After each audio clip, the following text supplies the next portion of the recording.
حضرت بلال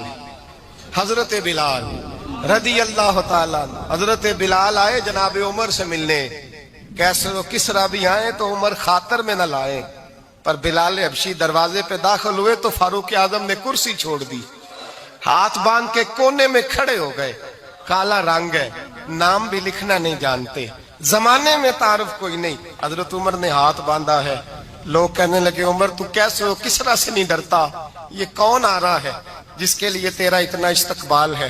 حضرت عمر کہنے لگے چپ کر جاؤ، اس کی بات نہ کرنا، اسے آنے دو، اسے آنے دو، اس کی بات نہ چھیڑنا۔ حضرت سیدنا بلال آئے، کہنے لگے امیر المومنین کیا کر رہے ہو؟ فرمایا نہیں چپ کر یار، بازو پکڑا، اپنی کرسی پہ بٹھایا۔ حضرت بلال کہنے لگے حضور میں غلام ہوں، مجھے تو طریقے بھی نہیں آتے ان کرسیوں پہ بیٹھنے کے، میں تو غریب ماں کا بیٹا، غلام باپ کی اولاد، سلیقہ، یہ آپ کیا کر رہے ہیں؟ تو حضرت عمر کہنے لگے بلال تھا تو غلام ہی، پر جب سے مصطفیٰ کا غلام بنا ہے تو ہمارا امام بن گیا ہے، اب تو امام ہے رسول اللہ کی امت کا۔ فرمایا وہ مجھے دن یاد ہے جب مکہ فتح ہوا تھا، بت ٹوٹ گئے تھے، بڑے بڑے سردار تھے، اور میرے نبی نے فرمایا بلال سے کہو کعبے کی چھت پہ چڑھ کے اذان دے، تو لوگوں نے کہا حضور یہ سارے جل گئے ہیں، کسی اور کی ڈیوٹی لگا دے۔ حضور نے فرمایا چپ کرو، بدر میں مار کھا کے اذان پڑے تو بلال، احد میں پتھر برسے اذان پڑے تو بلال، تپتے صحراؤں میں پڑے تو بلال، ہر جگہ مار کھائے تو بلال، اور آج اگر اللہ نے عزت دی ہے تو میں لوگوں کو دیکھ کے بلال کو عزت نہ دوں؟ میں بتانا چاہتا ہوں کہ رسول اللہ کی غلامی میں عزت ہے۔ فرمایا کوئی اوپر نہیں چڑھے گا، ابو بکر بھی نیچے، عمر بھی نیچے، عثمان و علی، طلحہ اور زبیر بھی نیچے۔ آج یہ حبشی غلام کعبے کی چھت پہ چڑھے گا اور میں دنیا کو بتاؤں گا کہ اصل عزت اسی کے پاس ہوتی ہے جو رسول اللہ کا غلام ہوا کرتا ہے۔ بھائی یاد رکھیں عزت حضور کی غلامی میں ہے، نہ یہ دیکھو میری برادری کیا کہتی ہے۔ حضرت سلمان فارسی گورنر تھے، کھانا کھا رہے تھے، دسترخوان بچھا تھا، رسول پاک صلی اللہ علیہ وسلم کا فرمان ہے روٹی کا لقمہ دسترخوان پہ گرے اٹھا کے کھا لو، اللہ تمہاری بخشش فرما دے گا۔ دسترخوان صاف ہوتا ہے، روٹی، بڑے گورنر تھے آپ، بڑے بڑے سفیر بیٹھے تھے، وزیر بیٹھے تھے، روٹی کا لقمہ گر گیا۔ آج تو لوگ فیشن میں عزت ڈھونڈتے ہیں نا، وقار ڈھونڈتے ہیں کہ میں جدید دنیا کے ساتھ مل جاؤں، میں معاذ اللہ لڑکی لڑکے کو کٹھے بٹھا کے منگنی کروں تو میں ماڈرن شمار ہو جاؤں گا، میں بڑے بڑے ڈھول بجاؤں تو ماڈرن بنوں گا، میں اگر مہندی پہ سارے تماشے کر ڈالوں تو میں ماڈرن ہوں۔ دیکھو عزت کس بات میں۔ حضرت سلمان فارسی روٹی کھا رہے تھے، سفیر، وزیر، نہ جانے بڑے بڑے لوگ بیٹھے تھے، کھانا کھاتے کھاتے لقمہ گرا دسترخوان پہ، حضرت سلمان فارسی نے سمیٹا، منہ میں رکھا، پھر انگلی مار کے دسترخوان صاف کیا۔ ایک صحابی کان میں کہنے لگے سلمان کیا کر رہے ہو؟ کیا کر، آپ گورنر ہے، سوچئے تو صحیح، یہ لوگ کیا کہیں گے دنیا دار کے مسلمانوں کو روٹی نہیں ملتی، اٹھا اٹھا کے کھا رہے۔ کان میں بات کی، کان میں۔ حضرت سلمان فارسی کان میں جواب دے سکتے تھے، کہہ سکتے تھے نہیں ایسے ہی کرنا ہے، انہوں نے کان میں بات کی، لیکن جناب سلمان فارسی اعلیٰ اعلان بولے، کہنے لگے ان 4 5 6 دنیا داروں کے لیے میں اپنے نبی کا طریقہ چھوڑ دوں، اپنے رسول کی سنت چھوڑ دوں؟ یہ 4 5 دنیا دار دنیا کی طرف دیکھ کے میں مصطفیٰ سے منہ موڑ لوں؟ پھر جوش جذبات میں سر سے پگڑی اتار دی، رونے لگے۔ آپ فرمانے لگے میں مدینے کے بازاروں میں کھجوریں اتارتا تھا، نوکریاں کرتا تھا، یہ جو میرے سر پر عزت کے بال ہیں یہ محمد عربی کے اگائے ہوئے ہیں، رسول اللہ کے اگائے ہوئے ہیں۔ امیر المومنین حضرت جناب سیدنا عمر فاروق رضی اللہ تعالیٰ عنہ رات گھر میں تھے تو رونے لگے، بڑی دیر تک روتے رہے۔ والدہ اٹھی تو صاحبزادے سے کہنے لگی پتہ کرو تمہارے باپ کو کیا مسئلہ ہے۔ شہزادے آئے، کہنے لگے امیر المومنین والد گرامی کیا ہوا؟ تو حضرت عمر فاروق کہنے لگے بیٹا اپنی اماں کو بلاؤ۔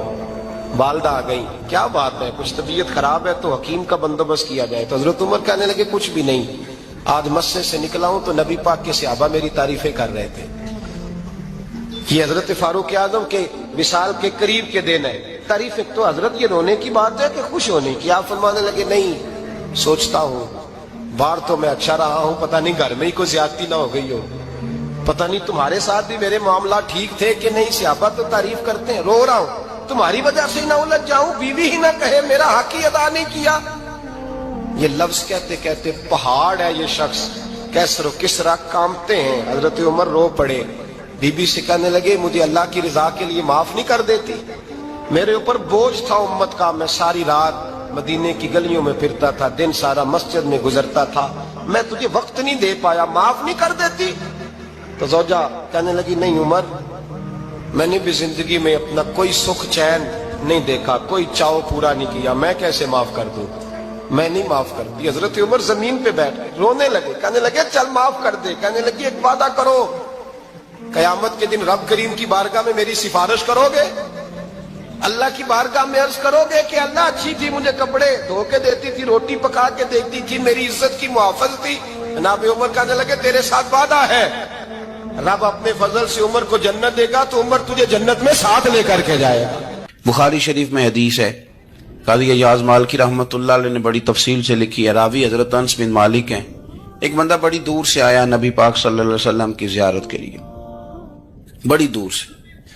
عرب کے جو سردار ہوتے تھے ان کے بڑے ناز نخرے ہوتے تھے، وہ خیر آج بھی ہیں، پروٹوکول کا ماحول آج بھی، یعنی وزیر صاحب کے آگے دو چار گاڑیاں نہ ہوں تو ان کو مزہ ہی نہیں آتا، پولیس والے آگے پیچھے بھاگیں تو حالانکہ ان کو نہیں پتا کہ جو پولیس والے آگے پیچھے بھاگ رہے ہیں نا، یہ حکومت بدلی تو گرفتار کرنے بھی انہوں نے آنا ہے، لیکن وہ بڑا مزہ آتا ہے جب لوگ گاڑی کے پیچھے بھاگتے ہیں۔ کیا بات ہے جناب، بڑی بات۔ اور ہماری طبیعتوں میں پتہ نہیں کون سی، تو نبی پاک صلی اللہ علیہ وسلم کی خدمت میں وہ شخص بڑی دور سے آیا، تو عرب کے بادشاہوں کا مزاج تھا، پروٹوکول بڑا چاہتے تھے، ان کا تو یہ طریقہ تھا کہ حکمرانی کرنی ہے جیسے بھی ہو۔ اگر کسی غلام نے دھوپ میں بندھا رہ گیا، اونٹ اور چھاؤں میں نہیں باندھا تو درے مارتے تھے، اور اگر اس نے کھول کے باندھ دیا تو پھر بھی مارتے تھے، کہتے تھے اتنا سیانا ہو گیا تو انہیں پوچھا ہی نہیں، خود بخود ہی باندھ دیا۔ وہ شخص حضور کی بارگاہ میں آیا اور بہت سارے لوگوں کے پاس کیونکہ وہ جاتا تھا اپنے سربراہ کا پیغام لے کے، تو وہ کانپ رہا ہے جب حضور کی بارگاہ میں گیا، ڈر رہا ہے۔ اب ذرا بات کو سمجھنا، نبی پاک صلی اللہ علیہ وسلم نے اس سے فرمایا کیوں ڈرتے ہو؟ سادہ آدمی ہے، دیہاتی ہے، بدو ہے۔ اللہ کے رسول نے تھپ کی دی، کیوں ڈرتے ہو؟ تو کہتے ہیں حضور مجھے آداب نہیں آتے اور مجھے ڈر آتا ہے، کوئی بات اگر ایسی ہو گئی آپ مدینے کی حکومت کے سربراہ ہیں تو کہیں آپ ناراض نہ ہو جائیں۔ حضرت انس بن مالک فرماتے ہیں بات کہاں کی تھی، پہنچ کہاں گئی؟ جب اس نے یہ کہا نا کہ آپ تو حکومت کے سربراہ ہیں، کہیں کوئی غلطی نہ مجھ سے ہو جائے، تو نبی پاک کی آنکھوں میں آنسو آ گئے، حضور رونے لگے، اور نبی پاک صلی اللہ علیہ وسلم فرمانے لگے نہ بھائی، تو کسی حکومت کے سربراہ کے پاس نہیں آیا، نہ تو اس بیٹے کے پاس آیا ہے جس کی ماں گوشت کے خشک ٹکڑے کھا کے بھی گزارا کر لے گی۔ میں تو ایک غریب ماں کا بیٹا ہوں۔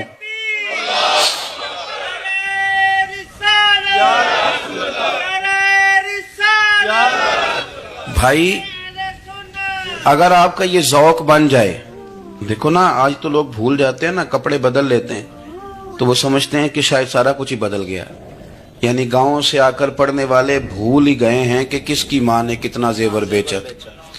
لوگ بھول جاتے ہیں چیزوں کو، اپنے ماضی کو یاد رکھیں۔ یار صفائی کرنے والا صفائی ٹائم پہ کرتا ہے نا، تم چراغ تو صحیح جلاتے ہو نا؟ مجھے بتاؤ آنے والوں، یہ تو بتاؤ شہر مدینہ کیسا ہے، اور سر ان کے قدموں میں رکھ کر جھک کر جینا کیسا؟ دل آنکھیں اور روح تمہاری لگتی ہے سیراب مجھے، در پہ ان کے بیٹھ کر آبے زمزم پینا کیسا ہے؟ کہنے لگے عمر اس کونے کا کیا حال؟ اور پھر کہنے لگے وہ فلاں باغ میں حضور اثر کے بعد جایا کرتے تھے، اس کے پھلوں پھولوں کا کیا حال ہے؟ تو حضرت عمر کہتے ہیں بلال کی باتیں سن کے میں رویا، تو میں نے کہا بلال تجھے اتنا پیار ہے تو چھوڑ کیوں آیا ہے؟ تو کہنے لگے عمر میرا وجود شام میں رہتا ہے پر دل میرا مدینے میں ہی رہتا ہے، روح میری مدینے میں ہی رہتی ہے، بس سجنا باج محمد بخشا کی مرنا تے کی جینا، کہاں وہاں ہی رہتا ہوں۔ ایک دفعہ نا کوفے میں رہتے تھے حضرت علی، مولا علی نے ساری زندگی کسی سے سوال نہیں کیا، دینے والے تھے نا، سوال نہیں کیا، ایک بڑی خوبصورت کندیل ایک شخص لایا, خوبصورت لالٹین بنی ہوتی تھی وہ, اور اس میں تیل مٹی کا نہیں ڈالتے تھے, خوشبو والی کوئی چیز ڈالتے تھے تو وہ جلتی تھی. وہ لایا کوفے کی جامع مسجد میں, حضرت علی کوفے آ گئے, کہا حضور یہ جلا لے. جب وہ لایا نا کندیل تو حضرت علی نے زندگی, امام حسن کہتے ہیں میں نے عجیب زندگی بھر سوال نہیں کیا. اس سے کہنے لگے میں نے کبھی کسی سے کچھ مانگا نہیں, اس طرح کی ایک اور مل جائے گی. تو اس شخص ایسے جیسے وہ عرش پہ نہیں بیٹھ گیا کہ علی نے مجھے کہہ دیا. کہنے لگا حضور مل جائے گی. فرمانے لگے لے جاؤ. کہتے ہیں وہ لے کے آیا. تو جب وہ لایا تو پہلے والی کندیل کو اتنا نہیں, اس کندیل کو سینے سے لگایا, اپنا امامے کا پلو لے کے حضرت علی نے پوچھا. پھر آنکھوں میں آنسو آئے. امام حسن کہنے لگے ابا جی میں سمجھ نہیں پا رہا, یہ آپ نے تو زندگی بھر بھوک کاٹی ہے, سوال نہیں کیا, تو یہ کیا ہے؟ کہنے لگے مجھے بڑی پسند آئی تھی, دل کرتا ہے ایک لے لوں اور میں حضور کی مسجد میں بھی بھیج دوں, میں مدینے میں بھی بھیج دوں. میرا دل کرتا ہے یہ مسجد نبی میں لگ جائے گی تو اس کی شان بڑھ جائے گی. تو فرماتے امام حسن کہ میں رو پڑا. میں نے کہا حضور مجھے سمجھ آ گئی ہے, رہتے آپ کوفے میں ہے پر دل آپ کا مدینے میں ہی بستا ہے, وجود یہاں ہے پر روح آپ کی. رب جانے سونے یا محبوبہ تیرے شہر دیاں کی لذتاں نے, ایک رون جنہاں نے ویکھیا نہیں تے ایک رون دوبارہ جامل نہیں. میرے اعلیٰ حضرت فاضل بریلوی رحمت اللہ علیہ فرماتے ہیں حرم کی مدینے کے خطے خدا تجھ کو رکھے, مدینے کے خطے خدا تجھ کو رکھے, غریبوں فقیروں کے ٹھہرانے والے. یہاں غریب فقیر درویش مدینہ حسن ہے. توجہ ہے آپ حضرات کی؟ میں 2010 میں گیا تھا. اماں جی جب میں جانے لگا تب بھی میں روتا ہی گیا. واپس آیا تو میں اپنی والدہ سے میں نے کہا کہ اماں یہ کہیں خامی ایمان ہی نہ ہو. میں مدینے سے پلٹ آیا, میں بڑا تڑپا. میں نے کہا اماں جی وہ جانے کی جگہ تو ہے پر دوبارہ آنے کی جگہ نہیں, وہاں سے دوبارہ آنا نہیں چاہیے. وہاں سے سب سے مشکل مرحلہ مدینے سے لوٹنا ہے, آنا نہیں چاہیے. تو میری اماں مجھے کہنے لگی اللہ تجھے بار بار بلائے گا, دعا کرنی چاہیے, رونا نہیں چاہیے. بزرگوں کا درویشوں والا جو انداز تھا.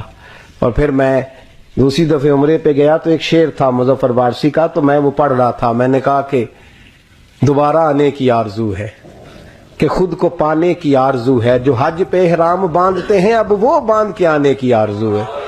تو میں نے تو ایک حج مانگا تھا, اللہ نے 2 عطا فرما دی. یہ مصطفیٰ کے مدینے کی شان ہے, یہ رسول اللہ کے شہر کی شان ہے. تو میرے دوستو اللہ بڑا بے نیاز ہے. وہ میرے جیسے لوگ, میرے جیسے, سچی بات ہے, میرے جیسے لوگ اس کا, میں کبھی بھی مدینہ منورہ میں حاضر ہو کے لوگ اور باتیں سوچتے رہتے ہیں اور میں مسجد میں بیٹھا ہوتا ہوں. تو میں جب پہلی دفعہ گیا تھا تو ایک بی بی بیٹھی تھی شادی سے عورت رات کو, تو اپنا زبان یار من ترکی اور من ترکی بگویم پنجابی میں وہ بات کر رہی تھی. تو وہ جملے اس کے مجھے یاد رہتے ہیں جب میں مدینے جاتا ہوں. شادی بی بی جنت البقیع کے باہر بیٹھی تو بوڑھی اماں سادے سے کپڑے, تو شعر پڑھ رہی تھی. وہ کیا شعر تھا اس کا, کوئی وہ اس پہ شاعرانہ ردیف کافی یہ پورے نہیں اترتے. لوگ کہیں گے یہ مصرع شاید لحاظ سے ٹھیک نہیں ہے, صنعت کے لحاظ سے, لیکن اس کا انداز تھا نا تو تھا بڑا با کمال. وہ وہاں بیٹھی پتہ کیا کہہ رہی ہے, ویکھو نہیں ویکھو کہ ڈے کرم کمائے سوں. لوگ کہیں گے ردیف کافی کے لحاظ سے شاید ٹھیک نہیں, لیکن اس کی فکر کتنی ٹھیک ہے, سوچ کتنی ٹھیک ہے. کہتی ویکھو نہیں ویکھو کہ ڈے کرم کمائے سوں, میرے جے گندے مندے در تے بلائے سوں.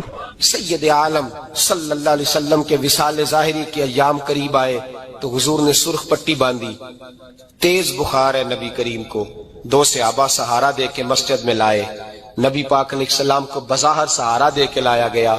کریم رسول نے لوگوں کو جمع کیا, حضور آج کیا ہونے والا ہے, آج کیا کہا جائے گا, آج کس لیے میٹنگ بلائی ہے.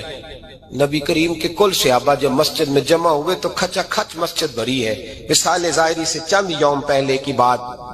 نبی پاک نے فرمایا آج تمہیں کوئی جہاد کی ترغیب نہیں دینی, آج کوئی نیا پیغام نہیں دینا, آج تمہیں بتانا ہے کہ رب نے اپنے بندے کو اختیار دیا ہے, چاہے تو دنیا میں رہے چاہے تو اس کی بارگاہ میں حاضر ہو جائے. اس عبد نے بارگاہ ربوبیت کی طرف لوٹنے کا ارادہ کر لیا ہے. حضرت صدیق اکبر رونے لگے تو صحابہ نے کہا تمہیں کیا ہوا, کہنے لگے سمجھ نہیں رہے, کسی کی بات نہیں کر رہے, نبی پاک تو اپنی بات فرما رہے ہیں. اس نے جانے کا ارادہ کر لیا. سنیے میرے بھائی, محبوب پاک نے فرمایا بھائی کسی شخص کو میری طرف سے کوئی تکلیف پہنچی ہو تو بدلہ لے سکتا ہے, بدلہ لے سکتا ہے. کسی کو تکلیف پہنچی ہو. صحابہ پھوٹ کے رونے لگے. محبوبہ کرم ہی کرم ہوا ہے, رحمت ہی رحمت آئی. آپ کے بارے میں گمان کرنے والا بھی دائرہ ایمان سے نکل جائے گا. حضور آپ کیا فرما رہے ہیں؟ فرمایا نہیں بھائی اٹھو. پیچھے سے جناب عکاشہ بن محصن اٹھے, ہاتھ کانپتے ہیں, آگے بڑھے, کہنے لگے یا رسول اللہ, ایک جنگ کے موقع پر آپ نے درہ مارا تھا, ننگی پیٹھ پر صفیں سیدھی کراتے, بات دل میں رہ گئی ہے, میں نے بدلہ لینا ہے. نبی کریم نے فرمایا بلال دوڑ کے جاؤ, فاطمہ کے گھر درہ پڑا ہے, درہ لاؤ. سیدنا بلال حبشی کہتے ہیں میں گیا, دستک دی سیدہ طیبہ طاہرہ. حضرت فاطمہ فرمانے لگی بلال کیسے آئے ہو؟ اماں جی وہ درہ چاہیے تھا. سیدہ کو تشویش ہوئی, کہنے لگے بلال نہ تو جنگ پہ جانا ہے, نہ جہاد ہے, نہ کوئی ایسا موقع ہے. حضور کی تو طبیعت مبارک بظاہر بڑی علیل ہے, درہ کیا کریں گے؟ حضرت بلال عرض کرنے لگے اماں جی ایک صحابی بدلہ لینے لگے ہیں. صاحب طبقات نے جملے لکھے ہیں, کہتے ہیں بی بی صاحبہ نے درہ بھی دیا اور امام حسن حسین کو بھی باہر نکالا. فرمانے لگی عکاشہ سے کہنا 100 درے مارے, ان 2 شہزادوں کے جسم پر نبی پاک کے قریب نہ جائے. میں نے 2 بچے پیدا ہی اپنے محبوب پر قربان کرنے کے لیے کیے, ان کو لے جائے. حضرت بلال کہتے ہیں میں 2 شہزادے لے کے آیا, اور جب دروازے میں لے کے پہنچا تو نبی پاک نے دیکھا تو آنکھوں میں آنسو آ گئے. فرمایا ان کو بٹھا دو, مجھے پتا ہے فاطمہ نے کیا کہہ کے بھیجا ہے. حضرت سیدنا بلال فرماتے ہیں درہ میں نے جناب عکاشہ کو دیا. حضرت عکاشہ درہ لے کے آگے جو بڑھے تو حضرت ابو بکر صدیق نے ان کے پیروں پہ ہاتھ رکھا. فرمایا عکاشہ میری طرف آ یار, مجھے مار درے, نبی پاک کے قریب نہ جا. مصطفیٰ کریم نے فرمایا ابو بکر تو ہٹ جا, اسے آنے دے. فرماتے ہیں میں چند قدم آگے گیا تو مولا علی شیر خدا نے میرے پیر پہ ہاتھ رکھا. کہنے لگے عکاشہ سوچ تو صحیح تو کیا کر رہا ہے؟ حضور نے فرمایا علی ہٹ جاؤ, میرا اور ان کا معاملہ ہے. جناب عکاشہ آگے بڑھ رہے. نبی کریم نے فرمایا میں اپنی امت کو درس دینا چاہتا ہوں, خبردار خبردار زندگی میں تمہارے ہاتھ سے زبان سے کسی کو تکلیف نہ پہنچنے پائے. خبردار یاد رکھنا وہ معاشرے بگڑ جاتے ہیں, وہ معاشرے تباہ کر دیے جاتے ہیں جہاں ظلم ہوتا ہے, جہاں زیادتی ہوتی ہے, جہاں لوگوں کو ستایا جاتا ہے. محبوب کریم کے قریب آئے حضرت عکاشہ کا, حضور میری پیٹھ ننگی تھی, آپ بھی ذرا کپڑا ہٹائیے. نبی کریم نے پیٹھ سے کپڑا ہٹایا. جناب عکاشہ نے درہ جو اٹھایا تو صحابہ کی چیخیں نکلی. حضرت عکاشہ نے درہ دور پھینکا, حضور کے بطن اطہر سے لپٹ گئے, چومنے لگے. کہنے لگے حضور وہ تو صفیں سیدھی کراتے لگ گیا تھا, آپ نے کہاں مارا تھا؟ یا رسول اللہ میں تو بہانہ بنا رہا تھا کہ جاتی دفعہ مجھے وجود چومنے کا موقع نصیب ہو جائے, مجھے یہ موقع نصیب ہو جائے. میرے حبیب نے فرمایا جس نے جنتی دیکھنا ہو میرے عکاشہ کی زیارت کر لے. بھائی ظلم کا دروازہ کھلا ہوا اور لوگ بھول جاتے ہیں زیادتی کرتے ہوئے. وہ بہو سے ہی کیوں نہ کرے, وہ اپنے گھر کے بھول جاتے ہیں کہ شاید پوچھنے والا کوئی نہیں, شاید میزان نہیں لگے گا. ایران کے بادشاہ نے اپنے بیٹے کو پڑھانے کے لیے ایک استاد صاحب کا بندوبست کیا. استاد صاحب کو کہا کہ میرے بچے کو دین پڑھائیے, میں چاہتا ہوں کل اس نے عنان حکومت کو سنبھالنا ہے تو یہ دین سے آگاہ ہو جائے, اس کو کچھ سکھائیے پڑھائیے. بہت نیک بزرگ بڑے درویش عالم پڑھانے لگے. اسباق مکمل ہو گئے, دین کے اسباق قرآن مجید پڑھایا, احادیث طیبہ کا درس دیا, اصول فقہ سے روشناس کرایا. جب بچے نے مکمل تعلیم حاصل کر لی اور آمین ہو گئی, دستار ہو گئی, فارغ ہو گئے, تو پھر ایک دن استاد صاحب نے کہا بیٹے کل تم نے ضرور آنا ہے, کچھ بات کرنی ہے. شہزادہ گیا ملنے استاد صاحب سے. استاد صاحب نے کنڈی لگا لی, ہاتھ میں درہ پکڑ لیا, مار مار کے پورے وجود کو زخمی کر دیا. کوئی غلطی نہیں, کوئی بات نہیں, مارا. اب بچہ آیا آ کے بادشاہ سلامت سے کہا کہ ابا جی سمجھ نہیں آئی, بڑا مارا ہے استاد. تو سیانے تھے نا بادشاہ, یہاں تو قاری صاحب روز کٹہرے میں کھڑے ہوتے ہیں, مولوی صاحب آپ نے میرے بچے کو کیوں مارا ہے؟ آپ 8000 کے مولوی ہیں, میرا کئی کروڑ کا بچہ ہے, سویرے بدل لیں گے. خبردار آپ نے بچے کو ہاتھ لگایا, اپنی حیثیت میں رہے معاذاللہ. جو قومیں استادوں کو کٹہروں میں کھڑا کرتی ہیں وہ ترقی نہیں کر پاتی. جو استادوں کو کٹہروں میں روز کھڑا کرتے, کہا ابا جی بڑا مارا ہے، تو والد بڑے سمجھدار تھے، کہنے لگے بیٹا استاد باپ ہوتا ہے، وہ زیادتی نہیں کرتا، کوئی بات ہوگی میں تیرے استاد کو کٹہرے میں نہیں بلاؤں گا۔ اماں سے بات کی، اماں کہنے لگی بیٹا میں تیرے باپ سے کیسے بات کروں، ڈر آتا۔ وقت گزر گیا، 22 سال بیت گئے، 22 سال گزر گئے، بادشاہ کا انتقال ہوا، شہزادہ تخت پہ بیٹھا، پہلا حکم یہ دیا کہ میرے استاد کو بلاؤ، پہلا حکم۔ استاد جی بوڑھے ہو گئے تھے، چھڑی کے اوپر ٹیک لگا کے آئے اور بھمیں سفید ہو کے جھک گئی تھیں، یوں آنکھ کھول کے بڑی مشکل سے دیکھا، کہنے لگے شہزادے حکم ہو۔ کم میں شہزادہ نہیں، اب میں بادشاہ بن گیا ہوں۔ استاد جی 22 سال بیت گئے، آپ نے مارا تھا، پر وہ درد چونکہ زیادتی کی تھی، میرا قصور کوئی نہیں تھا، تو نہ میری روح سے درد گیا ہے نہ میرے جسم سے گیا ہے، میں بے اختیار تھا، پوچھ نہیں سکتا تھا، آج با اختیار ہوا ہوں۔ سب سے پہلے پہلا حکم آپ کو دیا، بلایا ہے، بتائے کیوں مارا تھا، کیوں مجھے مارا تھا، میری زیادتی بتائے۔ تو استاد، بوڑھے استاد کی آنکھیں آنسوؤں سے بھر گئیں، کہنے لگے بیٹے بس آج کے دن کے لیے مارا تھا، یہ جو دن آ گیا نا میری زندگی میں، اس لیے مارا تھا، یہ میں چاہتا تھا میری زندگی میں وقت آئے، آج کے بس میری مراد پوری ہو گئی۔ کہ صاحب کس لیے، مجھے بھی سمجھائے۔ آپ فرمانے لگے کتنی دیر ہو گئی تجھے مار کھائے ہوئے، کتنا زمانہ بیت گیا، کہنے لگا 22 سال۔ فرمایا زخم بھولے تو نہیں، درد ختم تو نہیں ہوئی، تمہیں بات 1 منٹ کے لیے بھی تمہارے حافظے سے محو تو نہیں ہوئی؟ کہ استاد جی روز رات کو یاد آتی، روز خیال آتا تھا۔ استاد کہنے لگے بھائی تو بے اختیار تھا، پوچھ نہیں سکا، 22 سال تجھے یاد رہا، مجھے پتا تھا تو ایک دن حکمران بنے گا، میں نے تجھے اس لیے مارا تھا کہ بیٹے یاد رکھنا، کسی پہ ظلم نہ کرنا، اگر تجھے 22 سال تک یاد رہا ہے تو جس پر تو ظلم کرے گا اسے بھی قیامت تک یاد رہے گا، اور یہ یاد رکھنا تو آج با اختیار ہوا تو تو نے مجھے بلا لیا ہے، قیامت کے دن غریب با اختیار ہو جائیں گے، مظلوم با اختیار ہو جائیں گے، وہ با اختیار ہوں گے، للہ الواحد القہار، رب کریم کی بارگاہ کے اندر ان کا اختیار ہوگا، اکیلے اللہ کی حکمرانی ہوگی، پھر وہ بلائیں گے بڑے بڑے کج کلاہ، دنیا میں جن کی پگڑیاں اونچی تھی وہ سر جھکائے کھڑے ہوں گے، دنیا میں جو ڈکٹیٹر بنتے تھے ان کی پشتیں لال ہوں گی، ان کو غدار لکھا جائے گا، قیامت تک نہیں بھولے گا۔ ظلم کرنا تو سوچ سمجھ کے کرنا، اتنا کرنا جتنا تم سہ سکتے ہو، اتنی زیادتی کرنا جتنی قیامت میں تم برداشت کر سکتے ہو۔ میرے نبی کریم صلی اللہ علیہ وسلم نے فرمایا ظلم سے بچو، یہ قیامت کے اندھیروں میں سے ایک اندھیرا ہوگا۔ زندگی میں زیادتی نہ کریں، اگر تھوڑی دیر کے لیے کوئی چیز برداشت کر جائیں گے تو وہ فائدہ دے جائے گی، کچھ دیر کے لیے اگر سہ جائیں گے تو نفع مل جائے گا، سہنے کی کوشش کریں لیکن زیادتی نہ کریں، نظر کو، سوچ کو، ذہن کو پاک رکھیں، اور میرے بھائی زندگی پوری ظلم سے بچیں، زیادتی سے بچیں۔ آپ لوگوں کے ساتھ پیار